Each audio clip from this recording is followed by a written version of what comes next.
Ассалаумағалейкум, құрметті достар. Бүгінгі видеода біз шайдың адам организміне пайдалы және зиян әсері жөнінде айтатын боламыз. Шайдың емдік шипасы. Сүт қосылған қою және тәтті шай халық емінде нашадан, дәрі-дәрмектен, ішімдіктен уланған жағдайда оның, яғни уланудың бетін қайтаратын емдік сұйықтық ретінде пайдаланылады. Бал, қара бұрыш қосылған шай, зәр қуғыш және тыныс жолдарына суық тигенде терлететін дәрі орнын басады. Жас шай жапырағының шырынымен, шай шырын сөлімен, немесе ұнтақталып, үгітілген кепкен шаймен дененің күйген жерлерін емдейді. Кепкен көк шайды шайнау, жүрек айнығанды және аяғы ауыр әйелдерде, автокөлікте шайқалғаннан, теңіз сырқаттарынан болатын құсып, қатты лоқсуды басуға жақсы көмектеседі. Құрметті достар, осы айдың аяғына дейін каналымызды 40 000 жазылушыға дейін жеткізуді жоспарлап отырмыз. Сондықтан видеоға лайк басуды, каналға жазылуды, қоңыраушаны басуды ұмытпағайсыз. Сіздердің кішкене ғана әрекетіңіз біздерді жаңа пайдалы видеоларды шығаруға шабыттандырады. Көкшайдың қою тұнбасы денедегі сыртқы жараларды, тіпті жүйелі пайдаланған жағдайда асқазан мен ішек жараларын жазады. Көкшай тұнбасы қан қысымын түсіреді. Кешегі шай бұзылмаған болса, оны тәнге тарту арқылы емдік мақсатқа пайдалануға болады. Себебі бір тәулік тұрған шайда қышқылдар мен фтор көбейеді. Тіл ойылғанда, экземаға, теріге жарақат түскенде, іріңді жараларға ем ретінде қолданады. Кешегі шаймен көзді сүртсе қызарғаны басылады. Таңертеңгі және кешкі тісті жоғары алдында онымен ауызды шайса, тістің түбі нығаяды. Шай түрлі бактерияларды өлтіре алатын күшке ие. Негізінен ол сүзек, дизентерия тәрізді аса қауіпті бактерияларды жояды. Шай қан құрамын, жүрек жұмысын жақсартады. Және де бүйрекке тас байлануын болдырмайды. Жақсы өскен шай жапырағында С, В1, В2, А, П дәрумендері бар деп, оны беталды іше берсеңіз, шай өңіңізді өзгертіп, ұйқыңызды қашырады. Шайды тым қою етіп дайындап ішсеңіз, оның құрамындағы кофеин жүйке жүйесінің қызметін қоздырады, қан қысымын күшейтіп жібереді. Шай 18 градус ыстықтан төмен болса, жұпар иісі мен адам жанын сергітетін шипасын, дәмдік татымдылығын жоғалтады. Шайдың құрамындағы П дәрумені адам ағзасына С дәруменінің жақсы сіңуіне көмектеседі. Ал С дәрумені жетпеген адамдарға көк шай ішу қажет.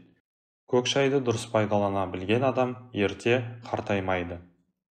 Шай тұнбасы қан капиллярларын бекітеді, жүйкені жақсартады. Көк шай адамды семіртпейді, несеп бөлу мен жүрек бұлшық еттерінің қызметін күшейтеді, қан қысымын төмендетеді. Адам жанын сергітіп, сейілтеді. Көк шайда жан мен тәнді жадырататын дәрумендер бай. Ол жүрек тамыр ауруларына, әсіресе қан тасу мен атеросклероз сырқатын емдеуге шипа. Адамдардың ерте қартаюына, әжімнің ерте түсуіне, ағзада дәрумендер мен микроэлементтердің аздығы басты себеп екендігі белгілі. Ал көк шай құрамында поливитаминді болғандықтан, бұл жағдайда ынталандырушы құрал ретінде емдік, профилактикалық мақсаттарда сәтті қолдануға мүмкіндік мол.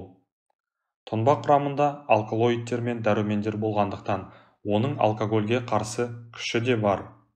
Қытай, Жапон елдерінде көк шай жоғары бағаға ие. Американдық зерттеушілер көк шайды адам терісінің өліп бара жатқан клеткаларын тірілтетінін анықтады.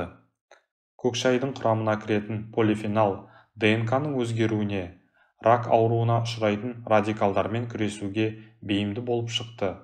Сонымен қатар полифенолдың сау клеткаларды қорғап, ісікті жоятын қасиеті бар. Болашақта ғалымдар көк шайдан диабет пен тері ауруларын емдейтін дәрі алмақшы. Таңертең ащы кофе ішуге үйренгенсіз бе? Оның жүрек пен бауырға зиянды екенін білесіз бе? Егер оны шипалы сусынға ауыстырғыңыз келсе, көк шайды таңдаңыз. Көк шайға 1 бөлік лимон мен шай қасық бал қоссаңыз, адамға мол күш-қуат беретін сусынның дайын болғаны.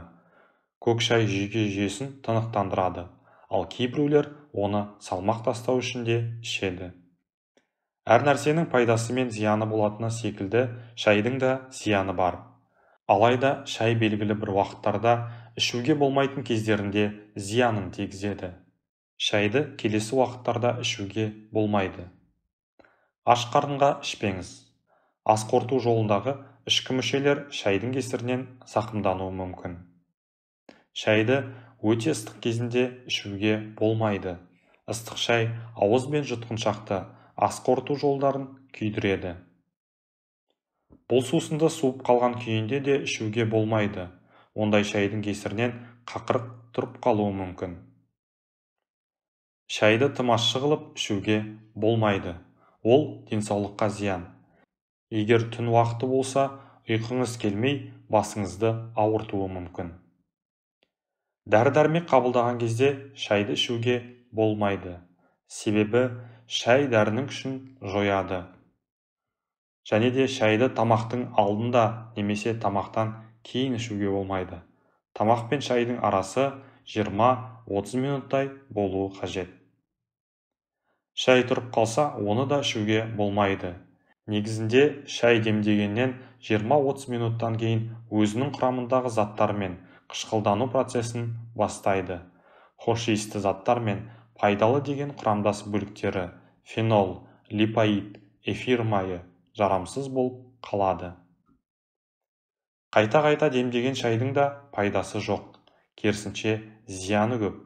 Алғашқы рет демдеген шайдағы пайдалы заттардың жартысына жуығын алсаңыз, екінші рет демдегенде 30%, үшінші рет демдегенде 20%, кейінгісінде 10% пайдалы заттарды ғана ала аласыз. Шайды көп мөлшерде ішуге болмайды. Қара шайды көп пайдаланудың зияны бар. Сондықтан күнделікті қалыпты мөлшерді сақтаған жөн.